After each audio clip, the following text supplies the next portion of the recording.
Defining your circle of competence is the most important aspect of investing. It's not how large your circle is. You don't have to be an expert on everything. Things you need to know before investing. Warren Buffett once said that if you don't find a way to make money while you sleep, you will work until you die. Now, the coolest way to make your money while you sleep is by investing. However, if the investments are not completed in a planned manner with a proper objective in mind, it can even risk your financial future. Getting started as an investor can be an intimidating task, but that is what we are here for. We have selected a few tips to highlight key personal attitudes and overarching strategic frameworks that, in our opinion, will help you to become a smart investor. Number 1. Have a financial plan. The first step toward becoming a successful investor should be opening with a financial plan, one that includes goals and milestones. These goals and milestones would comprise setting targets for having specific amounts saved by specific dates. The goals in question might include, for instance, having sufficient savings to facilitate buying a home, funding your children's educations, creating an emergency fund, having enough to fund an entrepreneurial venture, or having sufficient to fund a comfortable retirement. Furthermore, while most people think in terms of saving for retirement, an even more necessary goal will be to achieve financial independence at as early an age as possible. A movement dedicated to this aim is financial independence, retire early or FIRE. While you can create a solid financial plan on your own, if you are new to the procedure, you might consider enlisting professional assistance from someone such as a financial advisor or financial planner. If possible, one is a certified financial planner or CFP. Finally, do not postpone. Seek to have a plan in place as quickly as possible in your lifetime and keep it a living document, updated frequently and in light of changed circumstances and goals. Number 2, make saving a priority. Before you can become an investor, it is essential you have money to invest. For most people, that will require setting aside a portion of each paycheck for savings. If your boss offers a savings plan such as a 401k, this can be an attractive way to make savings programs, especially if your employer will match all or part of your own donations.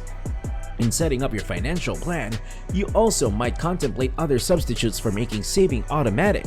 In addition to utilizing employer-sponsored plans, constructing wealth typically has aggressive savings at its central, followed by astute investing aimed at making those savings grow. Also, a crucial point to saving aggressively is living economically and spending with caution. In this vein, a wise adjunct to your financial plan would be making a budget, tracking your spending closely, and regularly reviewing whether your outlays are making sense and delivering enough value. Various budgeting apps and budgeting software packages are accessible, or you can choose to create your own spreadsheets. Number 3, understand the power of compounding.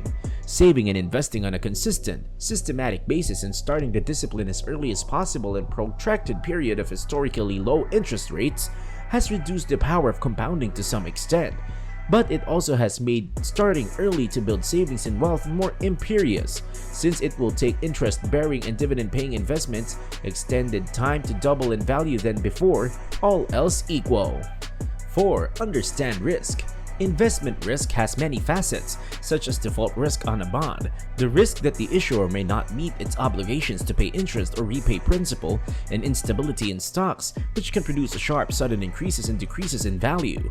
Moreover, there is in general a trade-off between risk and return, or between risk and reward. That is, the route to attaining higher returns on your investments often involves presumptuous more risk, with the risk of losing all or part of your investment. As a key part of your planning process, you should determine your own risk tolerance, how much you can be prepared to lose should a potential investment decline in value, and how much ongoing price volatility in your investments you can accept without making undue worry will be important considerations in determining what kinds of investments are most appropriate for you. Number 5, understand diversification and asset allocation. Diversification and asset allocation are two closely linked concepts that play important roles both in managing investment risk and in optimizing investment returns. Broadly speaking, divergence involves spreading your investment portfolio among a diversity of investments in hope that subpar returns or losses in some may be offset by above regular returns or gains in others. Likewise, asset distribution has similar goals, but with the focus being on distributing your portfolio across major classes of investments such as stocks, bonds, and cash. Again, your ongoing financial planning process should re-enter your decisions on diversification and asset allocation regularly. Number 6. Keep costs low. You cannot control the future revenues on your investments, but you can control the costs. Furthermore, costs such as transaction costs, investment management fees, account fees, and others can be a substantial drag on investment performance. Similarly, taking mutual funds as just one example, high cost is no assurance of better performance. Number 7. Understand classic investment strategies. Among the investment strategies that the starting investor should understand fully are: Number 1. Active versus passive investing. Number 2. Value versus growth investing. Number 3. Income-oriented versus gains-oriented investing. While savvy investment managers can trick the market, very few do it dependably over the long term.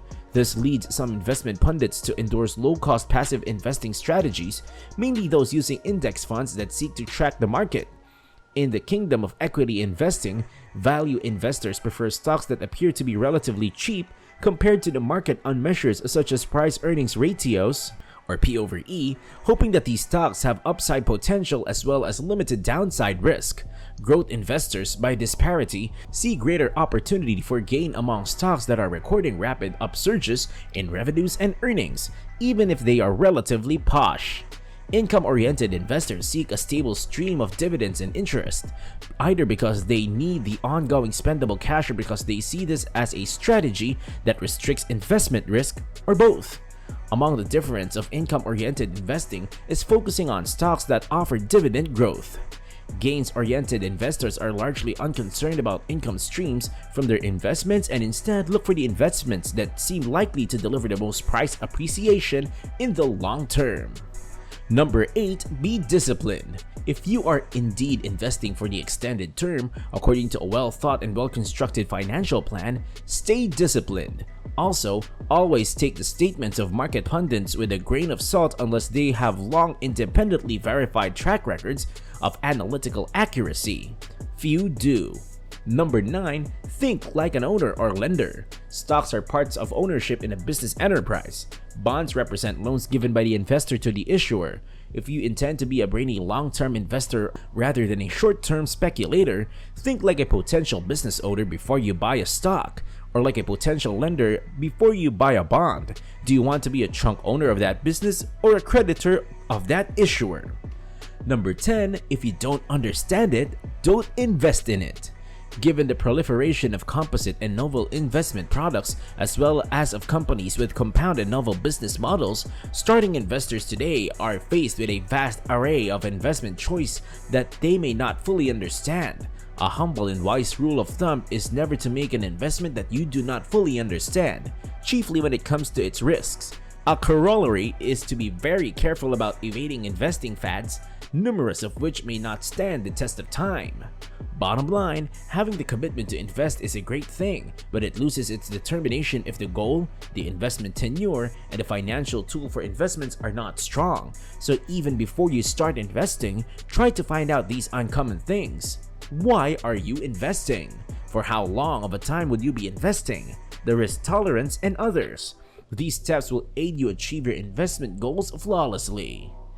Thank you for watching, and we'll see you guys in the next video. Don't forget to hit that like and subscribe button if you enjoyed. Until next time!